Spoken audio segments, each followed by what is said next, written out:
अस्सलामुअलैकुम। बोल न्यूज़ में खुशामदीद। मैं हूँ गौहर इशरत। मैं हूँ आपके साथ रमशा साजिद। आगाज से बात करेंगे सेनेट असेंबली में आम इंतखाबात के बाद हल्फबर्दारी की तकरीब और पहला इजलास। कुल 168 में से 145 अरकान ने हल्फ उठाया है। पीपल्स पार्टी के 111 और MQM पाकिस्तान के 36 अरकान ने अपने मनसब का हल्फ उठा लिया। हल्फबर्दारी के दौरान गैलरी में नारेबाजी पर स्पीकर आगा सिराज दुरानी ने उन्हें खामोश रहने की हिदायत की। बिल्कुल, हल्फबर्दारी के दौरान गैलरी में नारेबाजी की गई और स्पीकर आगा सिराज दुरानी बरहम हुए। उन्होंने खामोश रहने की हिदायत की। कहा कि सिंध असेंबली की तौहीन नहीं करने देंगे।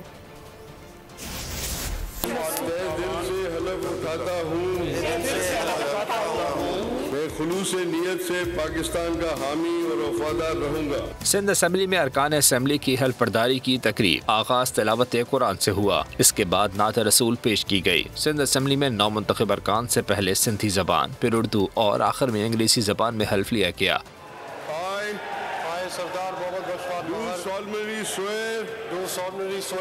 That I will bear true faith and allegiance. That I will bear true faith and allegiance to Pakistan. हल्फबर्दारी के दौरान गैलरी में बैठे अफराद की जानिब से नारेबाजी की गई, जिस पर स्पीकर आगा सिराज दुरानी ने इन्हें खामोश रहने की हिदायत की और कहा कि खामोश हो जाएं वरना गैलरी खाली करवा दूंगा। Order in the house. Please आप लोग जरा चुप आ जाए। खाली करा दूंगा। सिंध असेंबली में कुल 145 अरकान ने हल्फ उठाया, जिनमें पीपल्स पार्टी के 111 और MQM पाकिस्तान के 36 अरकान हल्फ उठाने वालों में शामिल थे। और अब ये जानिए, सिंध असेंबली में हल्फबर्दारी की तकरीब के आगाज पर मुराद अली शाह ने स्पीकर आगा सिराज दुरानी को टोक दिया। कहा कि अरकान से हल्फ लेने से पहले वो खुद हल्फ लें। You have to take oath first yourself. I'll take it together with. No. So the law says that you have to take oath first and then administer oath to us. Okay, I'll take oath. Yeah, thank you. Sir इतनी बड़ी कामयाबी कैसे मिली? मैं बता रहा हूँ। पाकिस्तान कुछ इस पे कहेंगे? मैं आपसे आराम से तसल्ली से बात करूंगा। मेरा ख्याल है ये कामयाबी और ज्यादा होनी थी। और मैंने, अगर आपको याद होगा, बहुत पहले कहा था कि 90 से 95 सीटें लेंगे। मैं खुद थोड़ा सा शॉर्ट रहेंगे, आप सबको याद होगा। और मैं एक एक सीट गिन के आपको बताऊंगा कि कैसे हमने ली और कैसे हमारी सीटें कम भी हुई, कभी मौका मिला। वो एहतजाज करने करें, सबका हक है। मैं ये उम्मीद करूंगा कि कानून को अपने हाथ में नहीं लेंगे, वो एहतजाज करेंगे, हम अंदर हल्फ। पीपी रहनुमा शर्जील इनाम मेमन ने कहा है कि सिंध असेंबली के स्पीकर और डेप्यूटी स्पीकर के इंतखाब के लिए MQM से रब्ता किया है, जिससे कुछ वक्त मांगा है। मीडिया से गुफ्तगू में पीपी रहनुमा का कहना था कि IMF को खत लिखने वाली सियासी जमात की सोच सामने आ गई। एक मसनूई लीडर इक़्तिदार न मिलने का बदला 24 करोड़ अवाम पर खुदकुश हमला करके लेना चाहता है। PTI के खत लिखने का मकसद जबरदस्ती इक़्तिदार पर काबिज होने की कोशिश है। कोशिश होगी कि हम अफवाम और तफहीम के साथ इस सूबे को आगे लेकर चलें। इस वक्त मुल्क एक संगीन मसाइल से दो चार इकोनॉमिकल क्राइसिस मुल्क में मौजूद है।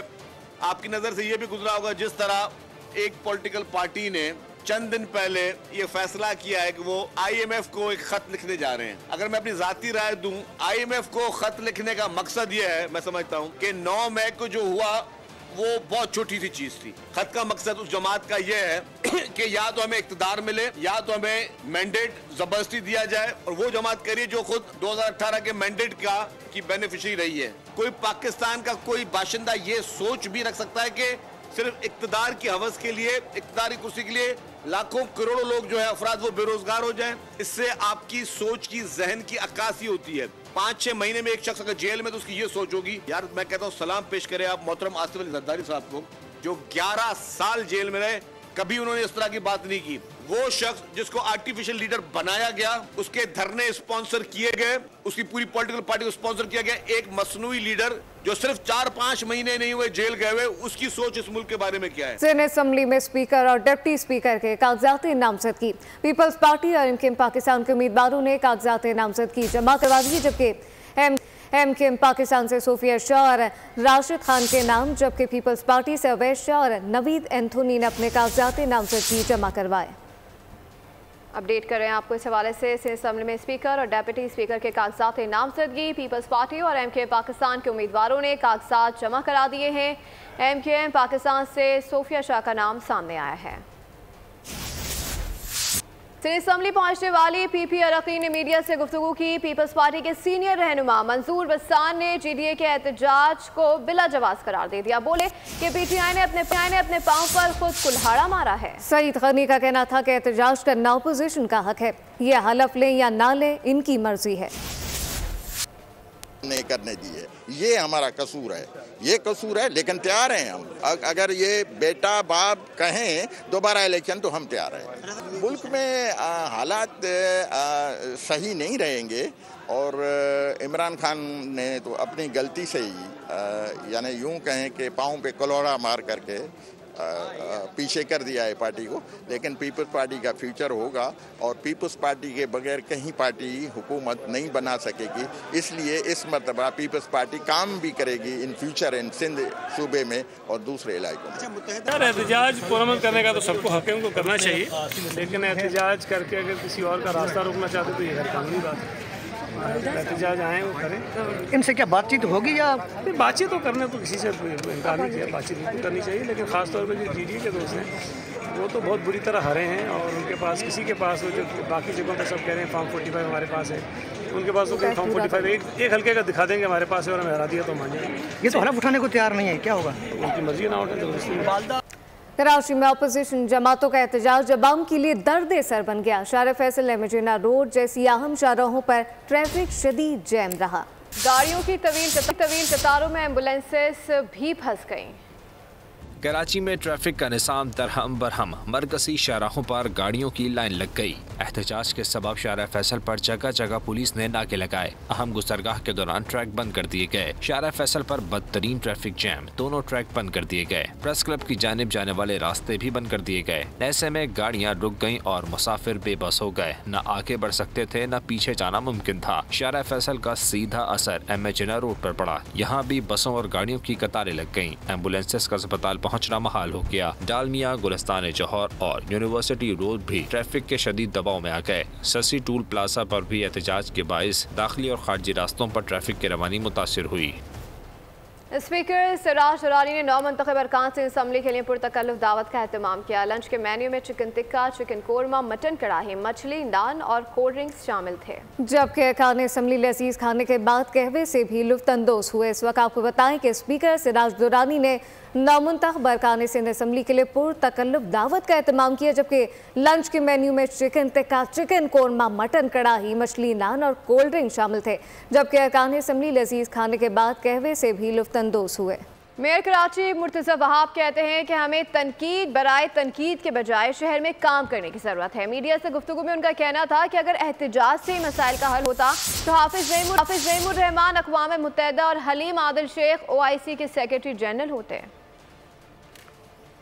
कहता हूँ कि एक बड़ी मुनफरिद सिचुएशन कराची शहर में मौजूद है, उसको अपॉर्चुनिटी के तौर पर हम तमाम सियासी कारकुनान को इस्तेमाल करना चाहिए। क्योंकि कराची शहर में किसी एक सियासी जमात का इस वक्त कंट्रोल नहीं है। कराची शहर के अंदर बल्दिया उज़्मा कराची हो या 13 टाउन हो, पीपल्स पार्टी है और सिंध हुकूमत पीपल्स पार्टी की है। कराची शहर के अंदर 9 टाउन में जमात इस्लामी है। कराची शहर में 3 टाउन में तहरीके इंसाफ है। कराची शहर के अंदर 15 कौमी असम्बली की नशिस्तों के ऊपर मुत्तहिदा कौमी मूवमेंट है और 7 नशिस्तों पर पाकिस्तान पीपल्स पार्टी है। यानी कि 4 सियासी जमातों का शहर में एक स्टेक है इस वक्त। तो क्यों ना हम लोग कम्पीट करें एक दूसरे के खिलाफ। आए सब साथ बैठे और बैठकर कराची वालों को बताएं कि हम आपके मसाइल कैसे हल कर सकते हैं। शोर शराबा करके अगर मसाइल हल हो रहे होते तो मेरे ख्याल में नईमुर रहमान साहब इस वक्त अक़वाम मुत्तहिदा के सेक्रेटरी जनरल बन चुके होते, हलीम आदिल शेख साहब OIC के सेक्रेटरी जनरल बन चुके होते। पंजाब असम्बली का स्पीकर और डिप्टी स्पीकर कौन होगा? पंजाब असम्बली का इजलास आज शाम 4 बजे होगा, जबकि इजलास की सदारत स्पीकर पंजाब असम्बली मोहम्मद सिफ्तान खान करेंगे, जिसमें स्पीकर और डिप्टी स्पीकर का इंतखाब होगा। इस मुतालिक मजीद क्या तफसीलात हैं फातिमा शिराजी से जानते हैं। फातिमा, बताइएगा कौन कौन से अरकान पहुँच गए हैं? जी बिल्कुल, आज पंजाब असम्बली का दूसरा इजलास 4 बजे तलब किया गया है। अगर अरकान की बात की जाए तो अरकान में मलिक अहमद ख़ान, आज़म नज़ीर तारर और हिना परवेज़ भट्ट, अज़मा बुखारी, ये सब आहिस्ता आहिस्ता पहुँच रहे हैं। 4 बजे जो है वो इजलास शुरू हो जाएगा। और ओवरऑल पंजाब असम्बली के अरकान की बात की जाए तो टोटल 371 नशिस्तों में से कल जो है 321 लोगों ने हलफ लिया था, अरकान ने हलफ लिया था, जिसमें जो मुस्लिम लीग नून की हैं वो 193 हैं और सुन्नी इत्तेहाद कौंसिल के 98, जबकि इस्तेकाम पार्टी के 5, पीपल्स पार्टी के 14 और काफ लीग के 10 हैं। मुस्लिम लीग नून की ओवरऑल अक्सरियत जो है वो बहुत ज़्यादा है, और क्योंकि इस्तेकाम पार्टी, काफ लीग की भी उन्हें हमायत हासिल है। अगर ओवरऑल मैं सिक्योरिटी की बात करूँ तो सिक्योरिटी के यहाँ सख्त इंतजामात किए गए हैं। चारों तरफ पंजाब असम्बली की जो है वो बैरियर लगे हुए हैं, पुलिस एहलकार की नफरी बहुत ज़्यादा मौजूद है।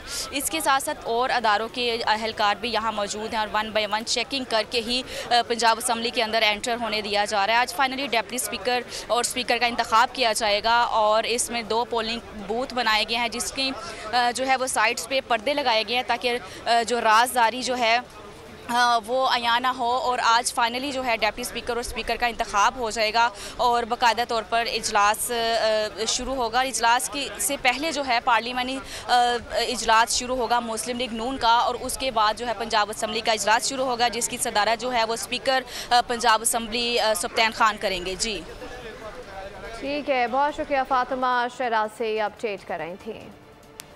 मुल्क का अगला सरबराह मुमलिकत कौन होगा, फैसला 8 या 9 मार्च को हो जाएगा। इलेक्शन कमीशन ज़राए के मुताबिक सदारती इंतखाब का शेड्यूल इलेक्टोरल कॉलेज मुकम्मल होने के बाद जारी किया जाएगा। इलेक्शन कमीशन ज़राए का ये भी कहना है कि सदारती इंतखाबात के शेड्यूल की मंजूरी दे दी गई है, जो कि जल्द अज जल्द जारी कर दिया जाएगा। आइन के आर्टिकल 41 के तहत आम इंतखाबात के 3 रोज़ के अंदर सदारती इंतखाबात ज़रूरी हैं।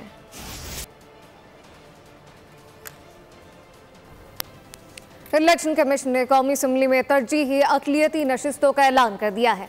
10 में से 7 अक़लियती नशिस्तों के नामों का ऐलान किया गया, जबकि कौमी असम्बली में नून लीग अक़लियतों की 4 नशिस्तें लेने में कामयाब हो गई। 2 नशिस्तें पीपी, 1 नशिस्त एमकेएम को दी गई है, जबकि केपी में भी 5 मखसूस नशिस्तों पर इलेक्शन कमीशन ने नोटिफिकेशन जारी कर दिया। JUI 2, नून लीग 2 और पीपल्स पार्टी 1 नशिस्त ले उड़ी। खैबर पख्तूनख्वा असम्बली में 21 खवातीन की मखसूस नशिस्तों का फैसला भी होना बाकी है। सुन्नी इत्तेहाद कौंसिल से मुतालिक इलेक्शन कमीशन ताहल कोई फैसला ना कर सका। साबिक वज़ीर आज़म मियां नवाज शरीफ ने कहा है कि वो शख्स कामयाब नहीं होता जिसमें नाकामी का खौफ हो। आपने घबराना नहीं है, अपना सफ़र जारी रखना है। शरीफ मेडिकल ट्रस्ट की कॉन्वोकेशन की तकरीब से खिताब में उन्होंने कहा कि नौजवान खुद को इंतशार और बदतहजीबी से दूर रखें। साबिक वज़ीर आज़म मियां नवाज शरीफ, शहबाज शरीफ और मरियम नवाज की शरीफ मेडिकल ट्रस्ट कॉन्वोकेशन में शिरकत। नवाज शरीफ ने खिताब में कहा कि नाकामी से घबराना नहीं है, क्योंकि ऐसा करने वाले कामयाब नहीं होते। नौजवान खुद को इंतशार से दूर रखें।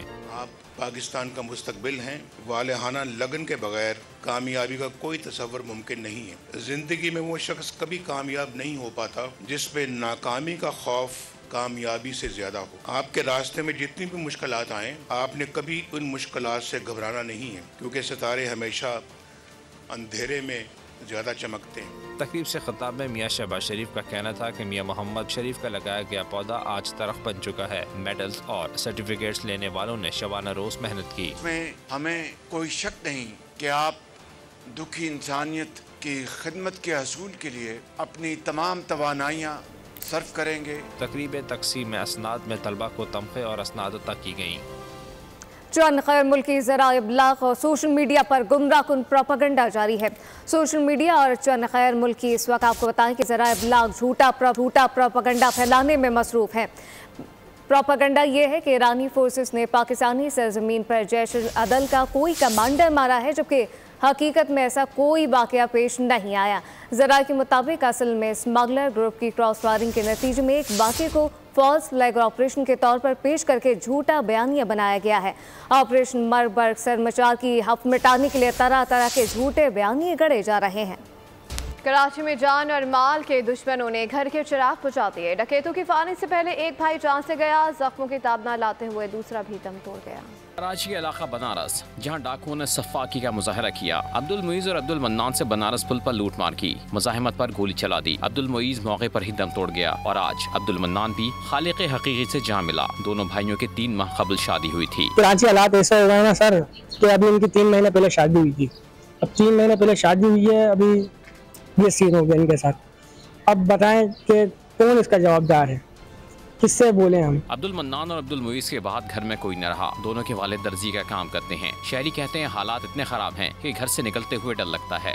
तो हम तो यकीन करें 8 बजे दुकान बंद करते हैं, 8:30 बजे अपने घर पर आके बाहर ही नहीं आते। डर लगता है निकलते। बनास के रिहायशियों ने शिकायत की है कि इलाके में लूट मार की वारदातें बहुत बढ़ गई हैं। पुलिस मुलजमान के खिलाफ कोई कार्रवाई नहीं करती। कराची में लुटेरे ननी जानों की दुश्मन बन गए। लूटमार के दौरान गोली लगने से 2 साल बच्ची जाँ बाक हो गई। अहले खाना पर गम का पहाड़ टूट गया। देखते हैं ये रिपोर्ट। घर के चमन की कली स्ट्रीट क्राइम्स की भेंट चढ़ गई। कोरंगी नंबर 4 में मुसल्लह लुटेरे मोटरसाइकिल छीनने आए और फायरिंग कर दी। 2 साला हुरैन मौके पर ही दम तोड़ गई। 125 के भाई इन्होंने फ्लाइट 125 ली थी बड़े भाई ने। तो ये जॉब से आ रहे थे, गली के अंदर खैर कोई भी नहीं था। सामने देख के बोले। तो सामने देखो, इन्होंने गेट पे बाइक रोकी है। 3 बंदे पीछे से आए नकाब के अंदर थे। अब वो थे गैर मुकामी तो हो नहीं सकते, तो उन्होंने उठते ही फायर मारा दरवाजे पे। तो बच्ची 2 फायर लगे, एक बड़ी बहन के लगा, उसके तो अल्लाह का शुक्र है पाँव पे लगते ही निकल गई। इसके जो है गर्दन पे लग के कनकड़ी के पास से जो आर पार नहीं हुई, लेकिन शहरियाँ फंस गया। घर के बुजुर्ग लुटेरों को बद्दुआएं दे रहे हैं। साथ ये भी कहा कि कुछ लोग हैं जिनकी नजरें उनके घर पर हैं। बताऊंगा कि ये क्यों हुआ है, किस लिए हुआ है। ये कुछ लोग हैं जो हमारे घर के लिए भी पड़े हुए हैं। तो अल्लाह ताला से यही दुआ है कि इनको परवरदिगार गरक करे और इनके लिए कोई ना कोई गवर्नमेंट पाकिस्तान इनके लिए बंदोबस्त करे। दूसरी जानिब पुलिस हुकाम डकैती में मुजाहिमत को वाक़े की वजह करार दे रही है। पुलिस का कहना है कि मुजाहिमत के दौरान डाकुओं ने फायरिंग की जो 2 साला हुरैन को जा लगी। अहम खबर शामिल करें, आपको बताएं कराची के शहरी लुटेरों के निशानों पर आ गए हैं। 20 घंटों के दौरान डकैती मुजाहमत पर मासूम बच्ची समेत 3 अफराद कत्ल कर दिए गए। मुसल्लह डाकू ने मुजाहमत पर 8 अफराद को गोलियां मारी हैं। मजीद जानते हैं नुमाइंदा बोल न्यूज़ खुर्रम गुलजार से। जी खुर्रम, कराची के शहरी लुटेरों के निशाने पर है, इंतजामिया और पुलिस कहाँ गायब है? जी बिल्कुल, पुलिस दावे तो करती है स्ट्रीट क्राइम पर काबू पाने के, लेकिन गुज़श्ता जो 20 घंटों से ज़ायद का वक्त गुजरा है उसमें एक 2 साला मासूम बच्ची और 2 सगे भाइयों समेत 3 अफराद को डाकुओं ने डकैती के दौरान मुज़ाहमत के कत्ल किया। पहला वाक़या बनारस पुल पे पेश आया था, जहाँ 2 सगे भाइयों को मोटरसाइकिल पर सवार थे, उन्हें डाकुओं ने दौरान मुज़ाहमत फायरिंग की, जिसमें एक मौके पर ही जाँ बाक हो गया भाई, जिसमें उसका नाम वो भी सामने आया था। जबकि एक 14 साला जो नौजवान उसका भाई साथ था, वो आज सुबह जो है वो बाकी अस्पताल में दम तोड़ गया। जबकि 2 साला जो बच्ची है वो कोरंगी नंबर 6 में डाकुओं की फायरिंग से जख्मी हुई थी। जबकि आज सुबह जो वाक़या रिपोर्ट हुआ उसमें कोरंगी नंबर 6 में ही डाकुओं ने लूट मार के दौरान जो है वो फैजान नामी शहरी को जख्मी किया। इस तरह 20 घंटों के दौरान जो है वो 2 साला मासूम बच्ची समेत 2 सगे भाइयों समेत 3 अफराद जो है वो जाँ बाक हो चुके हैं। 8 से ज़ायद अफराद हैं जो कि डाकुओं की बहुत शुक्रिया। एक और आम खबर है, एबटाबाद में लिफ्ट से गिरने से नौजवान जाँ बाक हो गया। वाक़या थाना लौरा की हुदूद नड़तड़ होर के मकाम पर पेश आया। इससे कबल भी डॉली लिफ्ट गिरने से मुतादिद अमवात हो चुकी हैं। डॉली लिफ्ट में हिफाजती इंतजामात न होने के बराबर हैं। एबटाबाद में लिफ्ट गिरने से नौजवान जाँ बाक हुआ। वाक़या थाना लौरा की हुदूद नड़हरता के मकाम पर पेश आया है। इससे कबल भी डॉली लिफ्ट गिरने से मुतादिद अमवात हो चुकी हैं। और अभी जानिए, जिला बाजोड़ में पाक फौज के ताउन से इंसदादी मंशियात के हवाले से खुसूसी मुहिम हुई। पाक फौज की जानिब से जिला बाजोड़ में इंसदादी मंशियात के हवाले से मुकामी लोगों में शऊर बेदार करने के लिए खुसूसी आगाही मुहिम का एहतमाम किया गया। मुहिम के तहत आगाही वॉक का इनेकाद किया गया, जिसमें नौजवानों की बड़ी तादाद ने शिरकत की। नौजवानों ने बैनर्स और प्ले कार्ड उठा रखे थे जिन पर इंसदादी मंशियात के हवाले से नाले दर्ज थे। इंसदाद दहशत गर्दी अदालत लाहौर में सानिहा 9 मई केस की समाअत 1 मार्च तक मुलतवी कर दी गई। प्रोसिक्यूशन ने मुकदमे का रिकॉर्ड अदालत में पेश कर दिया। प्रोसिक्यूटर ने अपने दलाइल में कहा कि सनम जावेद 9 मई को रियासत मुखालिफ साजिश का हिस्सा है। मुल्जिमा ने पीटीआई क़यादत के साथ मिलकर जलाओ गहराव कराया। टीटीपी को अपने ही लोगों ने भेजा है। आपको बताएं कि मजालिम की दास्तान सामने आ गई। टीटीपी से मुंसलिक एक शख्स के रिश्तेदार ने आंखों देखा हाल बता दिया। कहा कि मुतासरा खानदान के मुताबिक ना तो तालिबान ठीक लोग हैं और ना ही इनके काम। भारत के पुलवामा ड्रामे को 5 साल मुकम्मल हो गए। मोदी सरकार पर पुलवामा हमले से मुतालिक कई सवालात उठ गए। पैदर पे उठने वाले सवालात ने पुलवामा ड्रामे की हकीकत को बेनकाब कर दिया। 5 साल पहले मोदी सरकार ने 40 भारतीय फौजियों की हलाकत का इल्जाम पाकिस्तान के सर थोप दिया था। अहम खबर शामिल करें, आपको बताएं शहबाज शरीफ से बलूचिस्तान से नौमुंतखब अरकान असम्बली की मुलाकात। शहबाज शरीफ ने अरकान कौमी सूबाई असम्बली के जज्बे को सराहा है। आपकी काविशों की बदौलत सियासी इस्तेहकाम पैदा हो रहा है। इस मुताल्लिक मजीद क्या तफसीलात हैं फातिमा शिराजी से जानते। फातिमा, आगाह कीजिएगा, शहबाज शरीफ से बलूचिस्तान से नौमुंतखब अरकान असम्बली की मुलाकात हुई है? जी बिल्कुल, नामजद वज़ीर-ए-आज़म शहबाज शरीफ से बलोचिस्तान से नौमुंतखब अरकान की मुलाकात हुई है, जिसमें NA 263 से जमाल शाह और NA 252 से सरदार यकूब, NA 257 से PP 22 से जीतने वाले जाम कमाल नवाब चंगेज खान शामिल हैं। शहबाज शरीफ ने अरकान कौमी असम्बली के पार्टी रहनुमाओं के जज्बे को सराहा और मजीद गुफ्तगू करते हुए ये कहा कि आप सबकी काविशों की बदौलत पाकिस्तान में सियासी इस्तेहकाम की सूरत पैदा हो रही है और पाकिस्तान और बलूचिस्तान की तरक्की के लिए हम सब मिलकर खुलूस दिल से काम करते हैं। इसके अलावा उन्होंने ये कहा कि सियासी मफादात नहीं बल्कि पाकिस्तान के मफादात को हमें तरजीह देनी चाहिए और उसको ही हमें वो सर-ए-फहरिस्त रखना चाहिए। इसके अलावा इस मौके पर बलूचिस्तान में हुकूमत साजी के हवाले से मुल्क पर भी तबादला ख्याल किया गया। जो मुलाकात है इसमें ख्वाजा मोहम्मद आसिफ, राना सनाउल्लाह, सेनेटर इसहाक डार, सरदार एयाज सादिक, ख्वाजा साद रफीक, सेनेटर आजम नजीर तारर भी मुलाकात में मौजूद थे। जी फातिमा शिराजी, बहुत शुक्रिया। बात करें इसराइली जारियत की। वसी गजा में इसराइली बमबारी से मजीद 40 से ज़ायद फ़लस्तीनी शहीद और 100 से ज़ायद ज़ख्मी हो गए हैं। मगरबी किनारे के शहर जेनियन में कार पर इसराइली हमले में एक फ़लस्तीनी नौजवान शहीद जबकि 15 ज़ख्मी हुए। 7 अक्टूबर से जारी इसराइल के वहशियाना हमलों में फ़लस्तीनी शहदा की तादाद 30,000 तक जा पहुँची है। हिज़्बुल्लाह के इसराइल पर 12 हमले। इसराइल ने फ़लस्तीनी इलाके पर हुकूमत का मंसूबा पेश कर दिया। गजा में इसराइली बमबारी, दर्जनों शहीद और जख्मी। शहीद होने वालों में 90% खवातीन और बच्चे शामिल। इंसानी और सेहत की सूरत हाल तबाह। गजा डेथ जोन बन गया। गजा में काम करने वाली 18 इंसानी इमदादी तंजीमों के बयानात जारी। खबरदार कर दिया कि गजा में पानी समेत जिंदा रहने के लिए बुनियादी जरूरियात की शदीद किल्लत है और रफा में मज़ीद कशीदगी इमदादी अमल को मज़ीद तबाह कर देगी। हिज़्बुल्लाह ने एक दिन में इसराइल पर 12 हमले कर दिए, जिसमें फौजी अड्डों और 2 इमारतों में जमा फौजियों को निशाना बनाया। इन हमलों में हिज़्बुल्लाह के भी 2 अरकान शहीद हुए। इसराइली वज़ीर-ए-आज़म नेतन्याहू के गजा में जंग के बाद के मंसूबे में फ़लस्तीनी इनकलाब पर हुकूमत करने के लिए मकामी एहलकारों की तैनाती और इसराइली फौज की मौजूदगी शामिल है। दूसरी जानिब हमास का कहना है कि इस किस्म का कोई भी मंसूबा नाकामी से 2-4 होगा। जालिम के खिलाफ मजलूम की हिमायत बढ़ने लगी। अक़वाम आलम फ़लस्तीन के लिए सरापा एहतजाज है। मुख्तलिफ ममालिक में इसराइली बर्बरियत के खिलाफ भरपूर एहतजाज हुआ। दुनिया भर में आज़ाद फ़लस्तीन के लिए हज़ारों अफराद सड़कों पर निकल आए। गजा के साथ इज़हार यकजहती के लिए नीदरलैंड्स में ट्रेन स्टेशन पर एहतजाजी धरना दिया गया। मुजाहिरीन ने इसराइली मज़ालिम रुकवाने का मुतालबा किया। आयरलैंड में इसराइली मज़ालिम के खिलाफ बढ़ते एहतजाज के सबब आलिश पार्लिमान ने तहरीक मंजूर कर ली, जिसमें इसराइल पर पाबंदियाँ, आबादकारी की तजारत पर पाबंदी, फ़लस्तीनी रियासत को तस्लीम करने और नस्ल परस्ती के निज़ाम को ख़त्म करने का मुतालबा किया गया। बरतानवी फैशन डिज़ाइनर कैथरीन हेमेट ने इनफरादी तौर पर एहतजाज किया। कहा इसराइली मज़ालिम में बरतानवी मुआवनत पर बरतानवी होना बायस शर्मिंदगी है। गजा में नस्लकुशी के खिलाफ हजारों अफराद ने एहतजाज किया। मुजाहिरीन अमान में अमरीकी सफारत खाने के बाहर जमा हुए और जंगबंदी का मुतालबा। गजा में इसराइली जारियत के खिलाफ तुर्की में एहतजाज। मुजाहिरीन ने इसराइली बर्बरियत के खिलाफ नारे लगाए और गजा में मुस्तकिल जंगबंदी का मुतालबा किया। PSL में पेशावर ज़ल्मी ने मुल्तान सुल्तान्स की फतुहात का तसल्सल तोड़ दिया है। सनसनीखेज मुकाबले के बाद होम टीम को 5 रन से शिकस्त दे दी है। टूर्नामेंट में आज कराची और लाहौर का टकरा होगा।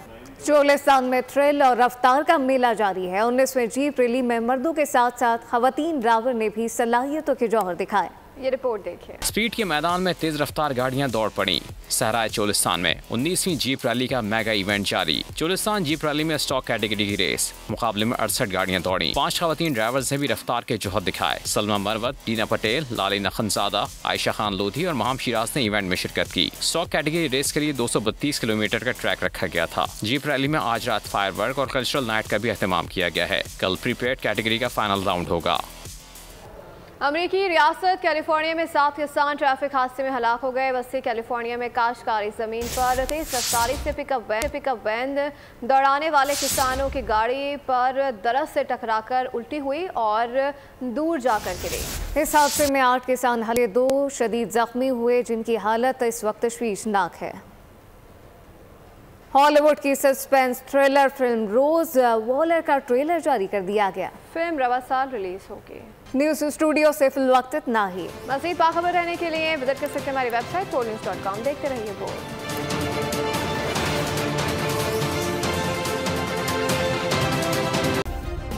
सब्सक्राइब करें और बेल दबाएं ताकि कोई खबर रह न जाए।